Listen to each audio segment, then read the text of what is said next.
Welcome to Becoming is Messy, where we dive deep into the journey of survival, transformation, and everything in between.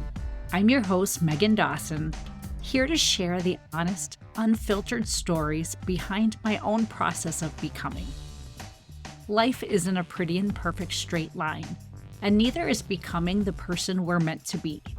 Here, we embrace the ups, the downs, all the beautiful, chaotic, messy moments that shape who we are.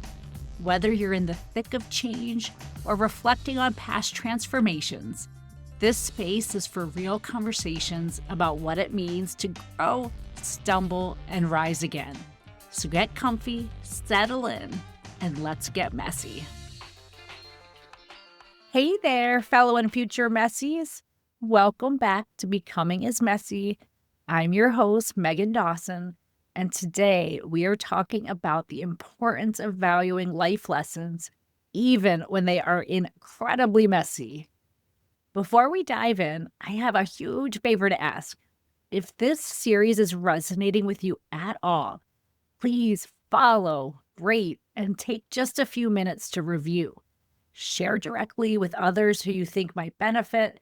Engagement is a huge way you can help ensure others find us. All right, let's get into it. As I hope you know, we are currently working our way through the Imperfect Level Up System, which is the framework I built from my own personal experiences navigating life in the midst of chronic trauma. After years of pain, addiction, and self-sabotage, these are the exact steps that led me to a life that is now so full of joy and love. And that doesn't mean that I now have a life with no more trauma. What it means is that I'm just now armed with the tools to navigate that trauma in a way that doesn't allow it to corrode every aspect of my life like it had before. The concept we talked about last week was the letter E. Evaluate your childhood as a non-judgmental observer. If you haven't listened to that episode yet, I highly recommend going back because today's topic is going to build upon it. The idea is simple but powerful. Look back on your childhood with curiosity, not blame. When we examine where we came from, not as victims, but as neutral observers, we start to connect the dots on why we are the way we are. That self-awareness is critical before we can truly value the lessons that life is teaching us. Now, let's go on to our next letter, the letter V. Value the lesson, even when it's messy. I'd say especially when it's messy. Think about this. What if you reframed every single challenge, every heartbreak, every mess up as part of your personal learning curriculum? What if you thought life isn't happening to you, it's happening for you? Every experience, even the gut-wrenching ones, are teaching you something. The real question is, are you willing to learn? This skill is one of the key things that I believe makes the difference between thriving in life versus simply surviving in it. Like so many others, I didn't used to realize there were specific things that patterns in my life were teaching me. I used to feel blindsided and sorry for myself anytime something seemingly bad happened to me. I also felt deep shame and out of control anytime I succumbed to my own bad behaviors. For so long, I viewed life as happening to me, with so much of it categorized as either good or bad.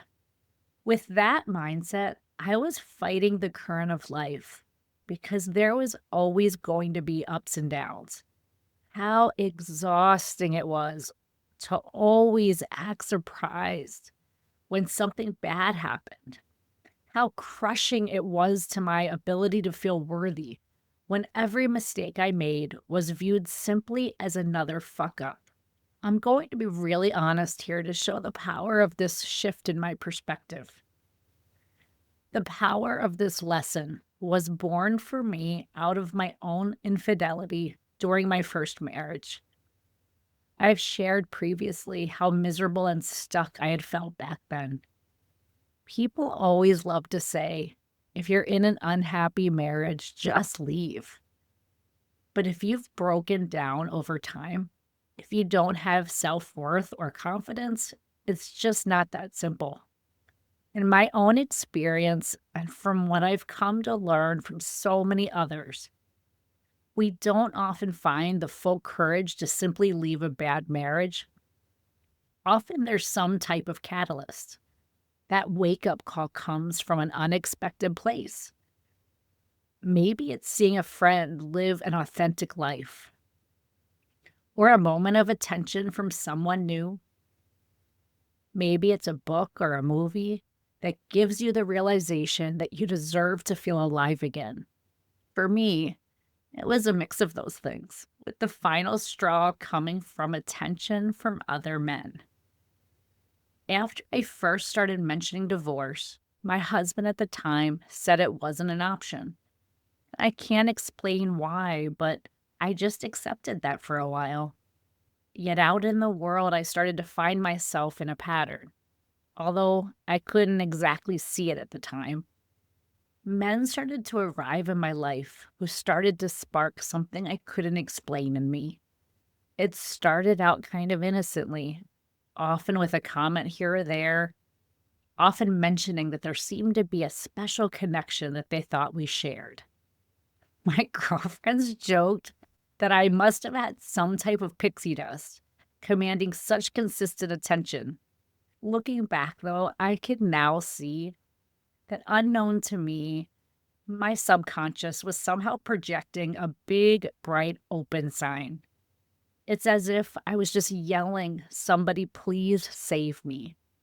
Back then, I started to wonder if this could just be my normal. I loved being a mom. I loved my big home, my successful career. I drove a fancy car and I had really nice things. And now I also had all of this external attention that made me feel good. Did it matter that my marriage was miserable? Back then, I thought maybe not. But of course, as I've come to learn from the universe, the messengers weren't going to let up until I followed the path intended for my best life. My experience truly was the whole intuition first talks to you as whispers and then gets louder and louder until it finally hits you over the head. That really was my experience. What started as light flirting eventually led to being fully in love with my best friend at the time. For years, as our friendship developed, he'd come to learn more about me than any other person. We were a powerful team. He brought out the best in me. With him as my teammate, I felt like I could accomplish anything. Feeling seen and cared for by him would play a critical role in learning to love myself. While a forever love story wasn't in the cards for us, he would be one of the final blows to my unhappy marriage. Through him, I saw the potential of what a happy partnership could look like, and I no longer could settle for anything less. In the aftermath of that experience, I started the process of unwinding my marriage by convincing my husband to start marriage counseling. My intent was to use that process to start working through separation. But after months and months of visits to the therapist, my husband stayed committed to making any attempt at divorce a miserable path forward for me. I once again started to settle back into accepting it. It sounds so cowardly now, and I don't know why I didn't have the resolve to just leave. But luckily, the final blow did come. You may think this is a warped opinion, but the story I'm about to tell is one of my favorite love stories. Even if it wasn't love, the impact it had on me was immeasurable. While there were countless moments over the prior 2 years that nearly broke me, a few days in 2012 felt magical. I had flown out of town with the weight of back home looming over me. I was so grateful for a few days of distraction. Conference speakers, networking events, catching up with acquaintances. But first up, was lunch with one of those acquaintances, a guy I'll call Tom. Tom and I had met the previous year and had kept in contact for a few business projects. We had also connected on social media, which helped us form a bit of a personal friendship. I was looking forward to catching up in real life.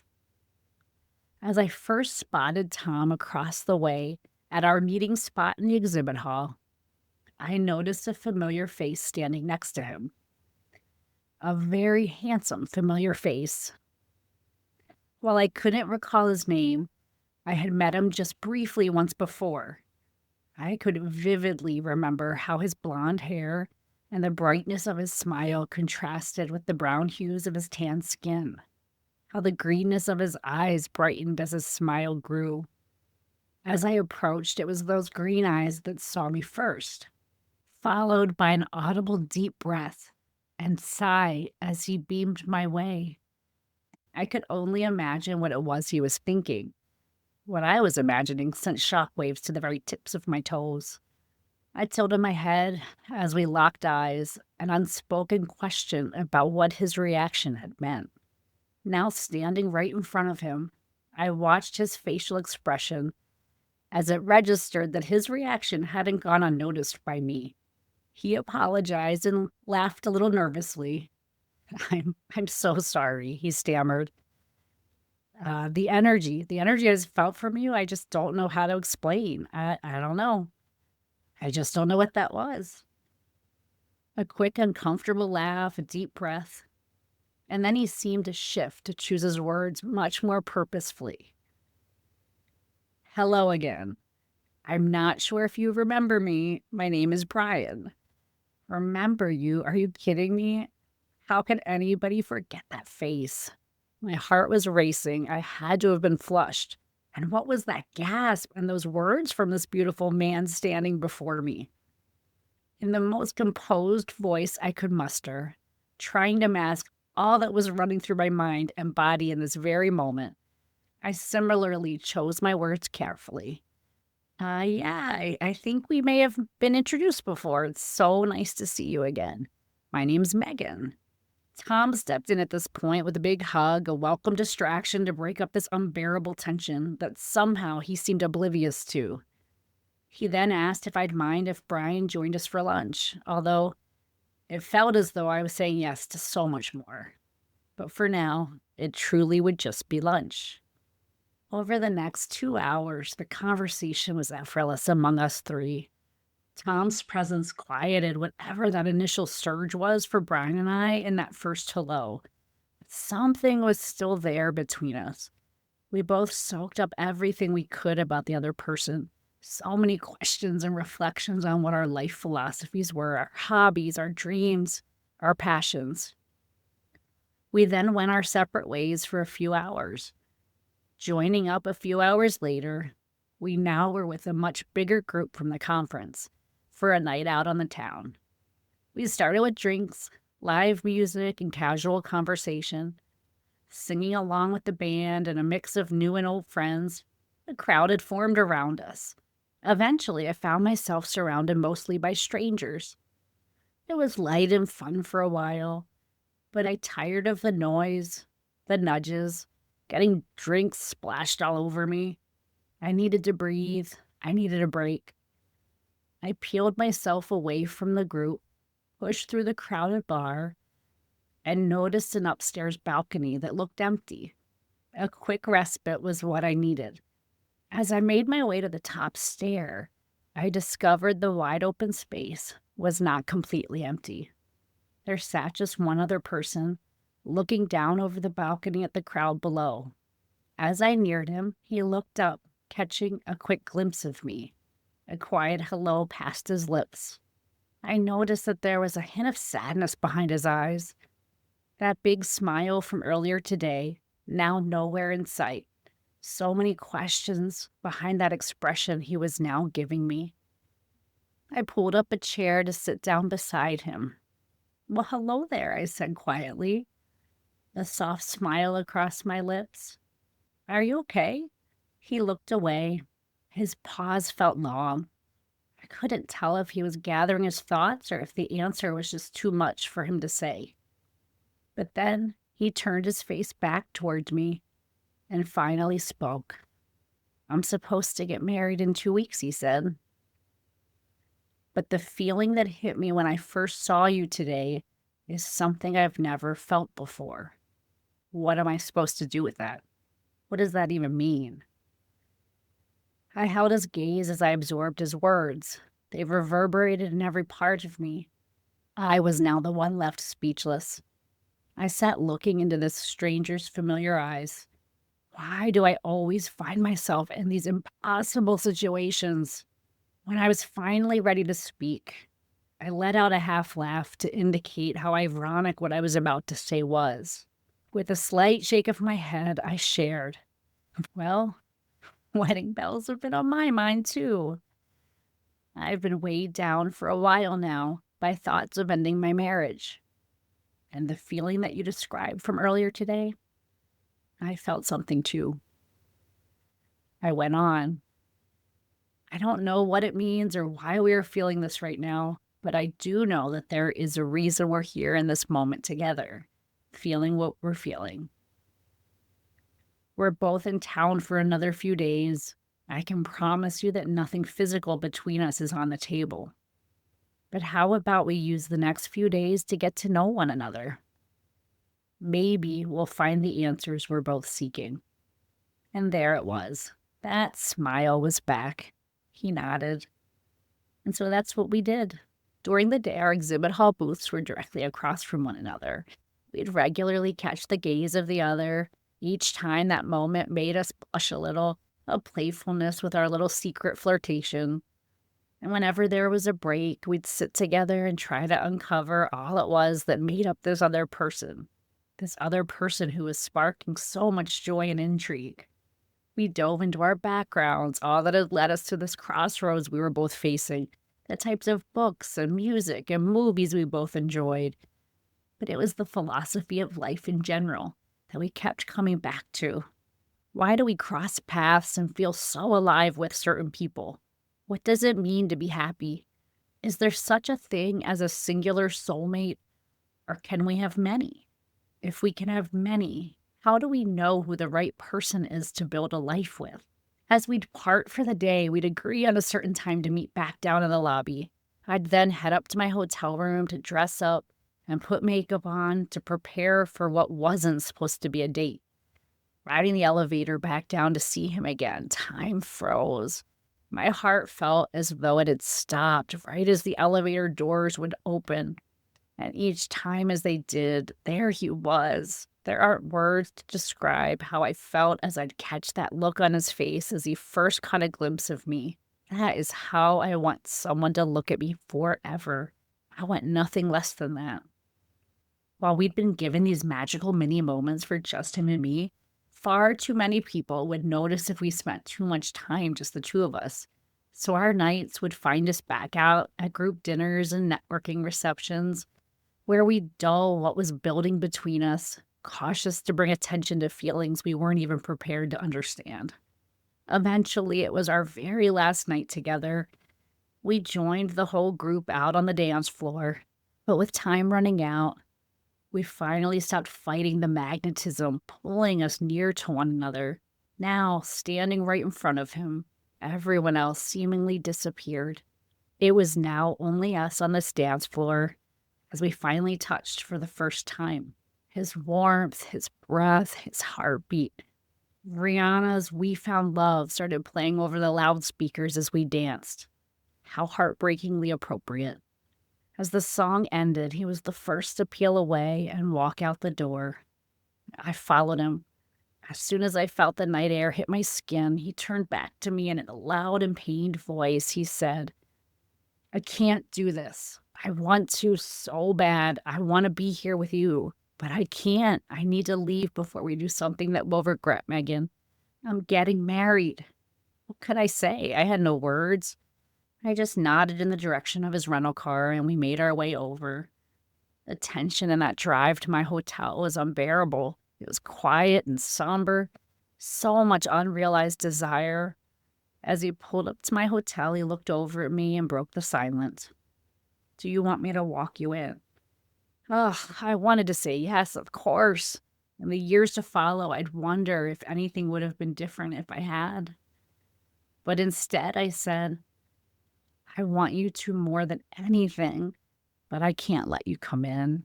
If I do, I can't promise that I'll be able to let you leave. If you're not prepared to stay, then please just drive away. I'll see you tomorrow to say goodbye. Love in a fucking hopeless place. As if by design from the universe, he and I were the last two standing from our entire group. My flight home was scheduled just shortly before his, so he offered to give me a ride to the airport. We both had late afternoon flights. We decided that he'd pick me up a few hours earlier than needed so we could grab lunch on the way. Our mood had lightened from the night before, and we vowed to just enjoy these last few hours together. It was a gorgeous day, so we opted for a picnic to soak up the sun, to savor every last second with each other. We stopped at a gas station for snacks and then drove around listening to music, looking for the perfect spot. As if in a dream, we found ourselves driving past an idyllic location. We set ourselves up at a park bench overlooking a small stream. Trees surrounding us, a slight breeze blowing by, a beautiful art museum in the distance. As we sat there reflecting on all that we shared and felt in these last few days, a gondola passed by. In a random park that we stumbled upon by accident for our gas station snack picnic, a gondola floated right on by. Unfucking believable. It felt like time had stopped again, like the universe had given us this perfect setting, allowing us to hold space for this impossible moment for just a little bit longer. All of a sudden, he stood up and he grabbed my hand to pull me to my feet.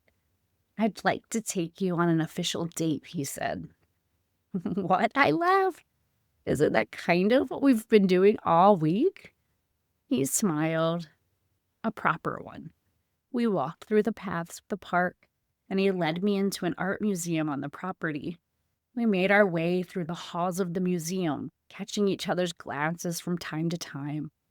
Our gas station snack date now included Degas, Monet, Picasso, and Warhol. As I watched him that afternoon, all I could think was, how can we let this go? But time was indeed running out. My flight time was fast approaching. We drove to the airport and returned Brian's rental car. It wasn't until we sat on the shuttle bus that it finally hit us that our time was up. Our gates were in different terminals. Our goodbye was happening in minutes. As we came to a stop at the terminal, we attempted a goodbye. He wasn't ready, so he grabbed his bag and at the last second jumped off with me, offering to walk me to my security checkpoint. When we hit the point that was as far as he could go with me, I showed my driver's license to the TSA agent. I turned to Brian. Tears started to flow. I don't want to say goodbye. We hugged and couldn't let go. I know there were other words exchanged. I don't recall what they were. I don't know if anybody was standing behind me in line. I just wanted to revel in that feeling, that moment forever. After what felt like an eternity, the security guard finally interrupted. Oh my goodness, guys. Please just go with her. What a beautiful love you share. Just go. She didn't ask his name. She didn't request his boarding documents or check his ID. To this day, I still can't believe how moved she was by the feelings between us. Her gesture bought us one final precious hour together. We found seats in an empty section, a few gates away from mine. I don't recall seeing a single other soul. As so many other times this past week when we were together, the world existed only for us. That final hour was spent accepting that this was as far as our paths would take us together, that we'd take whatever this experience was forward on our own, to learn from and love from as we decided to in our separate lives. When it was time, we stood and had our last embrace. I can still feel my heart flutter today, just as it did in that moment, as I think back on all that was felt in his arms. As I began to walk away, I looked back at him before heading to my gate. It was the last time I ever saw that smile. As my moistened, blurred eyes finally focused on the gate I was walking towards, I realized the seats were completely empty. I had nearly missed my flight. The world truly melted away when I was with him. I was the very last person to board that plane. I sobbed quietly as we took flight, but eventually the peace of being above the clouds gave me what I needed to reflect on all that I had just lived and all that was looming over me back at home. I don't know if Brian ever found the answer as to why the universe brought me into his life that week, but I know with certainty why it brought him into mine. As I flew home, all I could think was, I am never again settling for anything less than this. With that feeling confidently pounding in my heart, I thought back to advice I had seen once from author Martha Beck.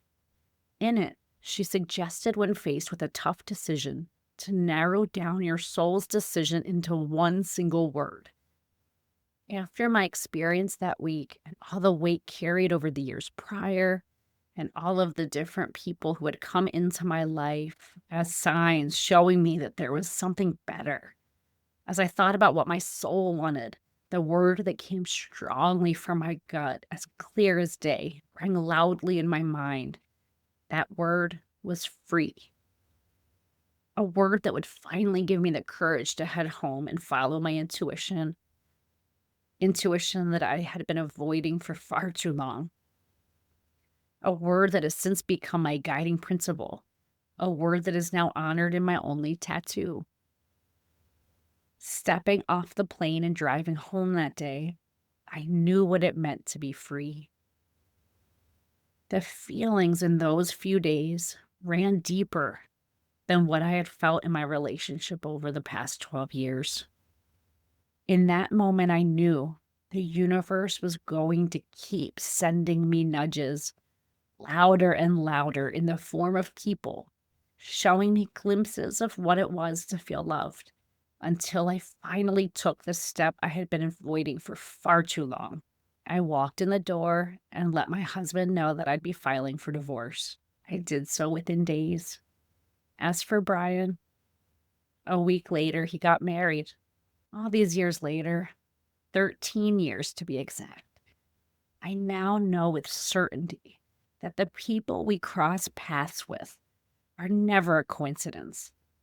The lessons to be found in our deepest connections are powerful. When you look back on your own life and recognize patterns that you've yet to acknowledge, there is definitely wisdom that you are meant to gain. I know it. Now, I'm not saying we get off the hook for accountability.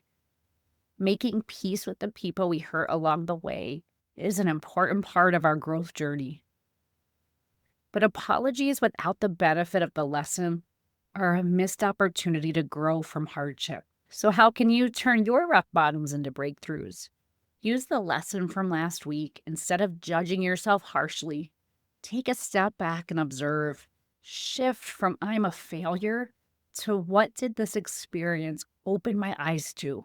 In any struggle you're having, ask yourself, what is this trying to teach me? Struggle, conflict, mistakes are all part of life. Accept that. Learn from that. And you'll start flowing with the current of life instead of fighting against it. It's a powerful way to fuel yourself forward. All right, Messies. Before we wrap up, let's talk a bit about next week's episode. We'll be moving on to E. Embrace the magic of the universe. We are going to have so much fun. It's one of my favorite things to talk about.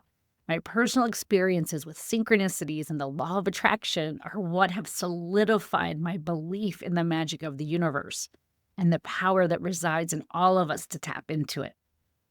In next week's episode, we'll dive into how the universe is constantly nudging us toward alignment and how you can start paying attention. Yes, the signs They really are for you. The weird coincidences, the gut feelings, the way things just click into place sometimes. That's not random.